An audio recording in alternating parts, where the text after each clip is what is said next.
Selamat siang, Pak. Perkenalkan saya Davina Olivia dengan NIM 120S24047 dari Program Studi Sistem Informasi. Di sini saya akan menjelaskan pembuatan Java yang dari soal yang Bapak berikan. Nah, yang dimana soal pertama itu melakukan integer overflow detection.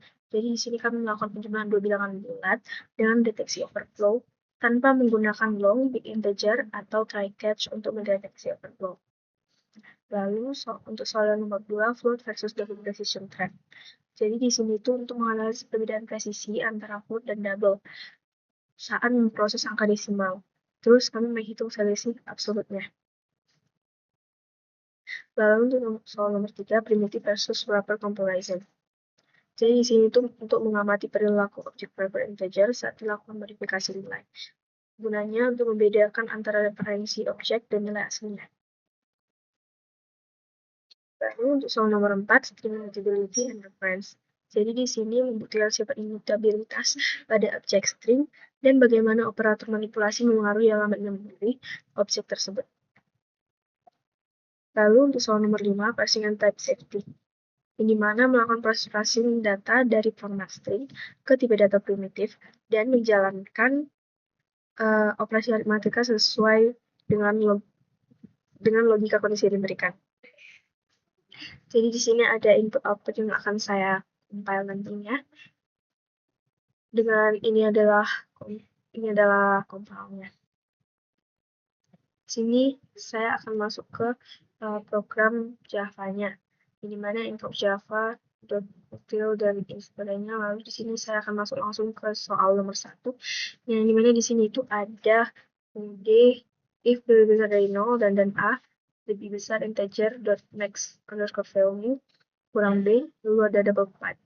Lalu di sini ada B kurang 0 dan A lebih kecil integer underscore value kurang B. Yang dimana ini itu gunanya untuk memeriksa apakah penjumlahan A tambah B akan melewati batas maksimal atau minimal tipe data integer. Nah, kalau misalnya kondisinya terpenuhi, maka akan mencetak overflow daripada programnya menghasilkan angka yang salah. Terus untuk soal nomor 2, di sini ada code float f sum sama dengan float x ditambah float y. Lalu ada double d sum x tambah y. Yang dimana code yang di sini itu gunanya itu untuk menunjukkan bahwa float sering mengalami pembulatan yang berbeda dengan double. Jadi selisih ini ditangkap dengan fungsi math.apps. Lalu ini soal nomor 3, di sini ada A sama dengan A tambah 1. Jadi kan karena objek integer bersifat permanen atau immutable, operasi ini membuat objek baru di memori. Makanya perbandingannya A sama dengan B. Dan A equals B akan menghasilkan false. Lalu untuk soal nomor 4, immutabilitas string. Jadi di sini ada A sama dengan A tambah X, yang dimana penambahan karakter X-nya ini menciptakan objek string baru, yang akibatnya alamat memori variabel A nggak lagi sama dengan alamat memori variabel B. Jadi membuktikan bahwa string tidak dapat diubah di tempat asalnya. Lalu untuk soal nomor 5, ini ada integer i sama dengan integer dot parse in, sin, lalu double d double dot parse double s double, lalu boolean b sama dengan boolean dot parse boolean s bool. Nah, lalu yang di sini tuh kegunaannya mengonversi input teks menjadi tipe data fungsional. Jadi untuk mengubah hasil menjadi negatif kalau misalnya booleannya bernilai false.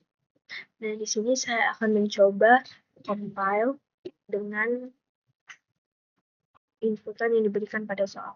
Yang mana soal pertama itu contoh inputnya seperti ini.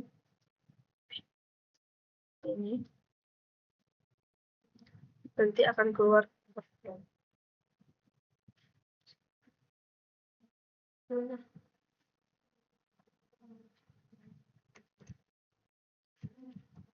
saya mengcompile Java ini, lalu akan keluar seperti itu overflow. Lalu untuk soal nomor 2, contoh ini seperti ini.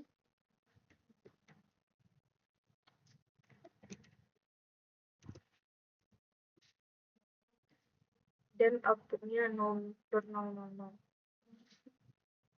Lalu untuk soal nomor 3 yang primitive versus paper comparison, ada contoh inputnya soal 3/27.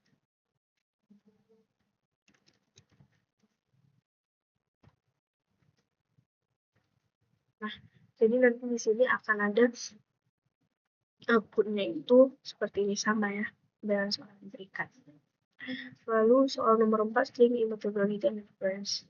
Jadi di sini input soal inputnya itu soal input hello.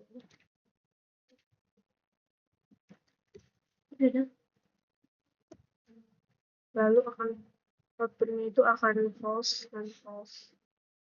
Lalu untuk yang kelima, soal nomor 5, ada contoh input seperti ini, soal 5, 10, 2, dan 5 false. Nanti outputnya akan keluar min 25. Nah, seperti ini.